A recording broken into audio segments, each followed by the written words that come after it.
We just got to go out there and play better football. We're not playing very good football right now. Here's your ball game. 2-point conversion for the tie. Prescott throws it in the end zone, incomplete. Be a long plane ride home for that champ. Oh, boy.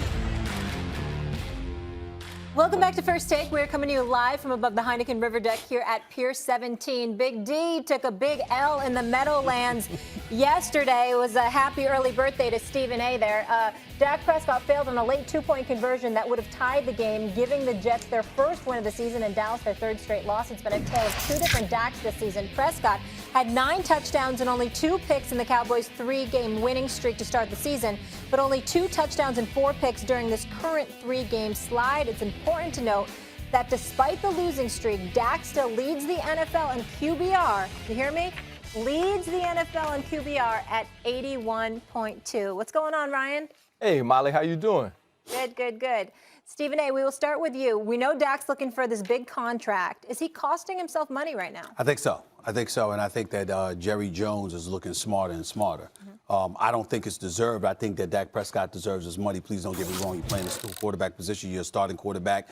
You're reliable. You don't miss games. You're a leader. We get all of that. But this 3-game losing streak looks really, really bad. And I think that it's elevating the level of importance that Jerry Jones move beyond Jason Garrett and get somebody like a Lincoln Riley up in here quick, fast, and in a hurry. Having said all of that, that doesn't bode well at the moment for Dak Prescott. Yesterday, he did not have Amari Cooper. He did not have Randall Cobb. I got that. Michael Gallup was your primary receiver, and he used Jason Witten. And I think that it helps Max and Ryan that Kellen Moore idiotically, I'm not calling him an idiot. I'm not calling him stupid, but that was an idiotic, stupid call at the end of the game. You target Jason Witten?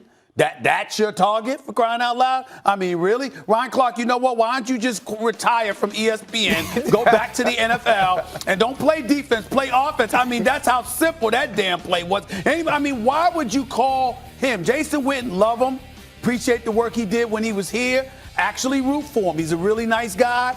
He's a slow dude. He does not need that. T.O. How about T.O. need to be up? Let's get T.O. out of retirement and let him. I mean, they blitzed him. They got the ball out of Dak Prescott's hand. He threw it right there. How you going to call a play for Jason Witten in that situation? So you got an offensive coordinator that really had a hiccup there. We know that Jason Garrett has had plenty of hiccups, but the person who is suffering at this particular moment in time is Dak Prescott, because you're the one that's without your money, only making $2 million this year, in line for $30+ million. I would say right now, this is costing them a little change, just a little. Okay, I was going to say no, it's not costing them any money, because my position's always been the Cowboys. At first, I thought like he's a $20 to $25 million quarterback, right? And then as he played very well early in the season, and I saw the Cowboys say, we are not going to reset the market with Ezekiel Elliott, who's not even a free agent next year. What was his recourse, really, to sit out and not reach free agency? They reset the market with Ezekiel Elliott. Biggest guarantee, biggest average annual. So, and they signed a lot of other guys. It became pretty clear they're going to reset the market with Ezekiel Elliott. With Dak Prescott. And so at that point, why should Jerry Jones do the deal now? When you reset the market, it's like by $1. It's not by that much. So it's not like if Dak plays really, really well, you're going to have to reset it by more. And if he plays so poorly, can you even really pay him less, or are you going to reset the market anyway? Or would you be willing to let him walk? And then, of course, here's the one issue, the franchise tag. They can franchise him. And if they franchise him, I suppose he costs himself some guaranteed money, although even then it's hard to say because there have been no reports about what the guarantee has been. The Cowboys have offered Dak $30 million a year. He rejected it. What was the guarantee? What was the guarantee? And the fact that those details aren't out there tells me the guarantee is not very big. I think the big picture is this. Are the Cowboys going to keep Dak or not? If they're going to keep him, they're going to reset the market. They've isolated every variable except the two they're down to is head coach and quarterback. They have everything else. My experience has been observing the NFL, Ryan, that when it comes down to that, unless you have a surefire head coach, you will choose the quarterback because they're harder to get. And a mid-level head coach is kind of interchangeable.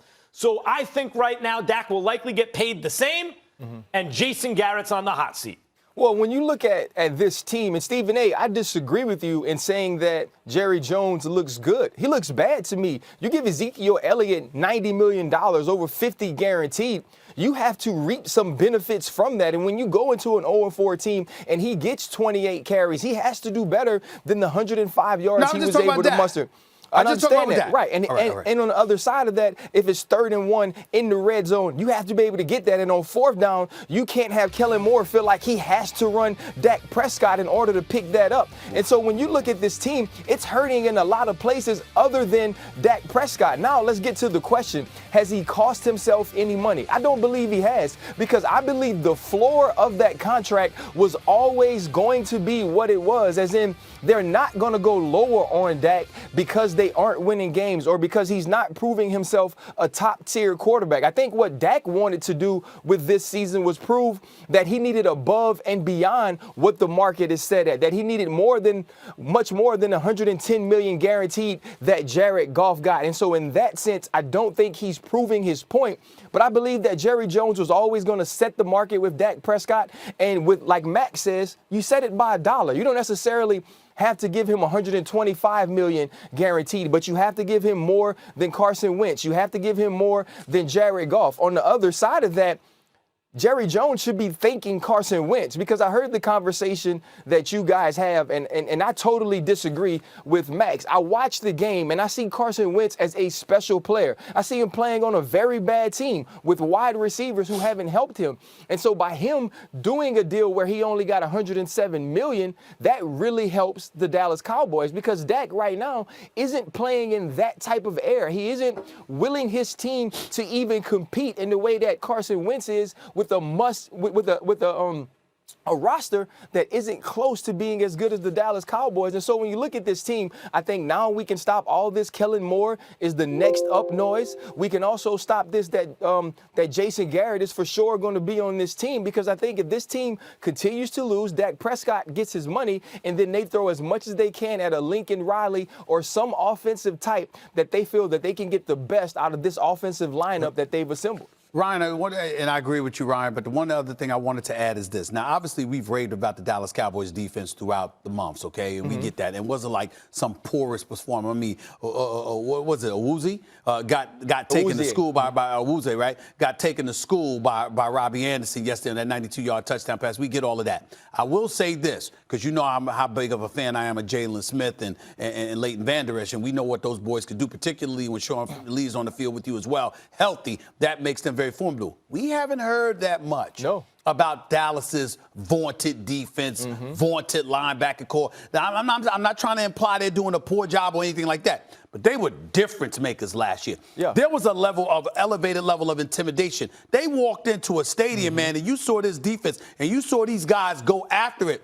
Dallas's defense was starting to scare people. We anticipated that was going to be the case this year based on what we saw last year. Right. And I'm here to tell y'all, fellas, we ain't seeing that yet. No, this team is totally different from what you could have expected them to be coming into the season. I think they started to lean more on Dak. And you go through those first 3 games where you play the Giants and the Redskins and the Dolphins, and you start to believe that you're something else on offense that you are not. Last year, this team was about physicality, and it set that tone with the offensive line, the linebackers, and the running game. And they've gone away from that. They've gotten enamored with the pretty things, enamored with the things they feel like puts butts in seats. And this team needs to get back to the foundation and to the basics, and that's on Jason Garrett. Look, first of all, real quick about Wentz. Early in the season, his receivers are dropping a lot of passes. I get that.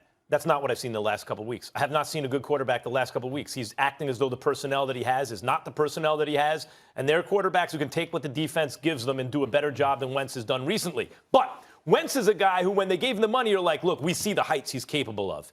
He can do things like special things.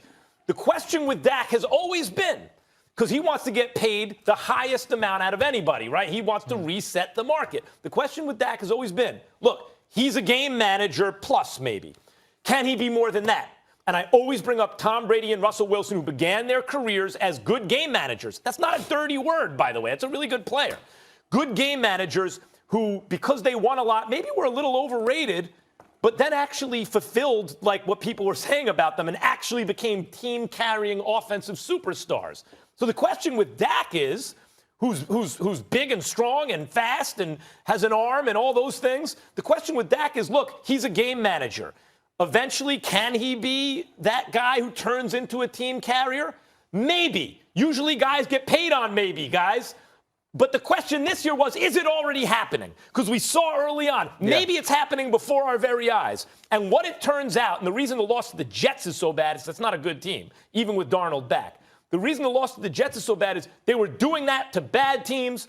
He wasn't doing that to good teams, and just now he didn't even do it to a team that's not very good. Yeah. Well, so, Ezekiel I don't know that affects his bottom line. Ezekiel Elliott didn't even know that this team was winless. So that's an issue in itself, that this team isn't being prepared to play against the people that they're facing each and every week. Well, maybe they'll be able to capitalize against that Eagles secondary on Sunday. We shall see. Ryan sticking around here with us. Still to come, the Rams took a big L yesterday to the Niners without Todd Gurley. Has Jared